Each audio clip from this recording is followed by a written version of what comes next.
Mliona pale mlimani Kasongo alikuwa amekuja. Nikamwambia hii boma iko na mzee. Anaitwa Rigiji. Hapana leta kierere hapa. Hapana leta fitina hapa. Wewe kuja hapa polepole na heshima. Hii boma iko na mzee. Nikamwangalia kwa macho kama ameketi. Nikamwambia Kasongo. Kwanza akachukua maji akakunywa. Zendio. Simuliona? Huyu Kasongo nilimsomea. Alikunywa maji chupa 16. Sindio?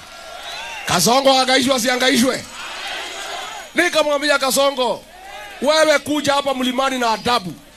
Hapana lete kierere hapa. Na hapana kuja kudanganya sisi. Kijana yangu seneta anaitwa Medho, mnamjua? Ile iko na mandevu. Akatoa list. Akamsomea barabara. Ulikuja ukatudanganya hii. Ukatudanganya hii. Akamwambia wewe ni muongo, akachukua chupa ya maji akakunywa ingine. Ndio? Sasa Kasongo akija hapa aangaishwe, si ndio?